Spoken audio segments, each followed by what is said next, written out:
Hi friends, welcome back to my channel middle class Nani. ఈరోజు అయితే మనం తిరుచానూరు బ్రిడ్జ్ దగ్గర ఉన్న వినాయక విగ్రహ తయారీ కేంద్రానికి అయితే రావడం జరిగింది. ఇక్కడ కళాకారులు ఇక్కడ ఇప్పుడిప్పుడే తీసుకొని వచ్చి ఈ యొక్క విగ్రహాలు అయితే పెట్టడం జరిగింది. ఇక్కడ వచ్చి 7 అడుగులు 6 అడుగులు 8 అడుగుల విగ్రహాలు అయితే వీళ్ళు ఇక్కడ తయారు చేసి సిద్ధంగా ఉంచడం జరిగింది. మరొక కొన్ని రోజుల్లో ఈ యొక్క విగ్రహాలు కూడా పెయింటింగ్ వర్క్ అయితే స్టార్ట్ అవబోతోంది.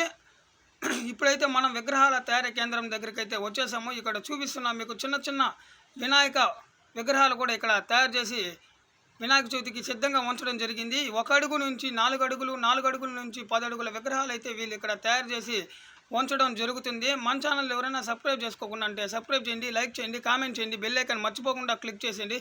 చూసాక ఫ్రెండ్స్, కిరీటం అయితే చాలా అద్భుతంగా ఉంది. చూడండి, తామర పూలో కూర్చున్న విఘ్నేశ్వరుడు చాలా అద్భుతంగా అందంగా రూపుదిద్దుకుంటున్నాడు.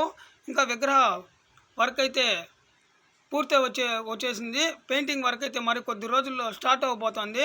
చూసాక ఫ్రెండ్స్, ఇప్పుడైతే మన తిరుచానూరులో వినాయక విగ్రహ తయారీ కేంద్రం దగ్గర నుంచి మీకు విజువల్స్ చూపించడం జరుగుతుంది. చూసాక ఫ్రెండ్స్, ఇంకెందుకు ఆలస్యం, మన ఛానల్ ఎవరైనా సబ్స్క్రైబ్ చేసుకోకుండా అంటే సబ్స్క్రైబ్ చేయండి, లైక్ చేయండి, కామెంట్ చేయండి, బెల్ ఐకాన్ మర్చిపోకుండా క్లిక్ చేసేయండి. మీ మిడిల్ క్లాస్ నాని. చూసాక ఫ్రెండ్స్, వినాయకుడు నంది వాహనం చాలా అద్భుతం.